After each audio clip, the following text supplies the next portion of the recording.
क्या है जंगल के उपकार? क्या है जंगल के उपकार?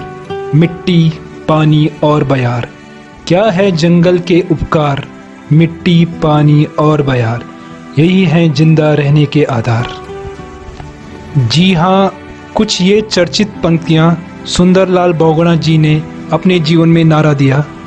जी हाँ दोस्तों, आज हम बात करने वाले हैं एक ऐसे इन्वायरमेंटलिस्ट और एक ऐसे पर्यावरणविद महानुभाव के बारे में जिन्होंने अपना संपूर्ण जीवन पर्यावरण के लिए समर्पित किया। तो वो थे हमारे सुंदरलाल बहुगुणा जी। तो आइए जानते हैं उनके बारे में। नमस्कार दोस्तों, welcome to our channel destination unknown 137। तो अगर आप मेरे चैनल पे नए हैं तो please like and subscribe my channel and press the bell icon given above. So guys, let start our journey. तो साल था 1927 जब भारत अंग्रेजी हुकूमत के खिलाफ अपनी स्वतंत्रता के लिए लड़ रहा था। इसी दौरान पहाड़ में एक और गढ़वाल में एक महान शख्सियत का जन्म हुआ जिनको सुंदरलाल बहुगुणा के नाम से जाना जाता है। तो सुंदरलाल बहुगुणा जी का जन्म 9 जनवरी 1927 को टिहरी गढ़वाल के सिल्यारा गांव में हुआ था। उस समय टिहरी राजशाही हुआ करती थी जिसमें राजा का फरमान ही सर्वोपरि हुआ करता था। टिहरी राजशाही के जुल्म और सितम को दुनिया के सामने उजागर करने का काम सुंदरलाल बहुगुणा जी ने ही किया। वे प्रतापनगर हाई स्कूल में पढ़ते थे। उस समय टिहरी राज के दमन अत्याचार की कहानी उन्होंने राष्ट्रीय समाचार पत्रों को लिख भेजी। उनके लिखे से देश ने जाना कि टिहरी में राजशाही ने लोगों पर कैसा कहर बरपा रखा है। अतः सन 1948 में राजशाही का खात्मा हुआ और टिहरी एक संपूर्ण राज्य के रूप में स्थापित हुआ। तो साल था 1971 जब सुंदरलाल बहुगुणा जी ने अपना घर छोड़ने के बाद सिल्यारा में स्थित आश्रम से ही जन आंदोलन चला रहे थे। उसी वक्त उत्तर प्रदेश सरकार ने टिहरी में शराब की दुकान खोल दी। इसकी भनक लगते ही बहुगुणा जी दुकान के आगे उपवास पर बैठ गए।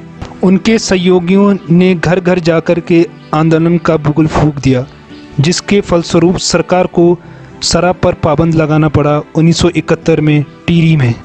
तो साल था 1973 जब उत्तराखंड के चमोली डिस्ट्रिक्ट के रैणी गांव में पेड़ों का अवैध कटान हो रहा था। इसी दौरान गौरा देवी और सुंदरलाल बहुगुणा ने पेड़ों पर चिपटकर पेड़ों की रक्षा की, जिसको आज हम चिपको आंदोलन के नाम से जानते हैं।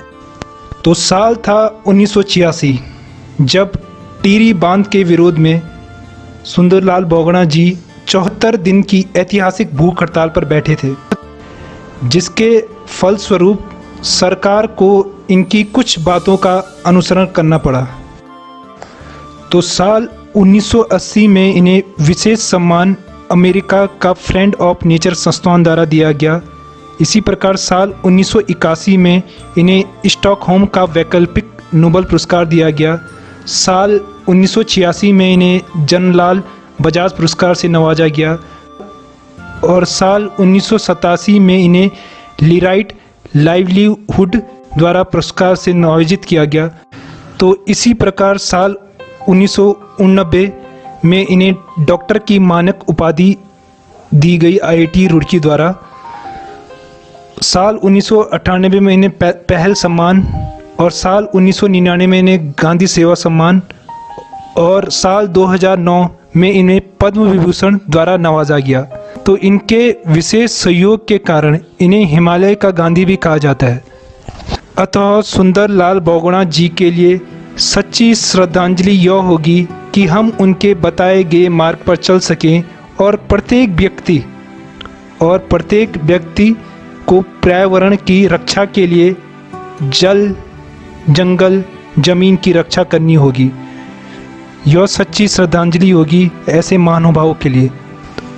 तो आशा करता हूँ आपको ये वीडियो पसंद आया होगा। तो मिलते हैं फिर नेक्स्ट वीडियो में। तब तक आप घर पे रहिए, सुरक्षित रहिए, बी पॉजिटिव एंड बी काम and enjoy the nature. Thank you very much. Thank you.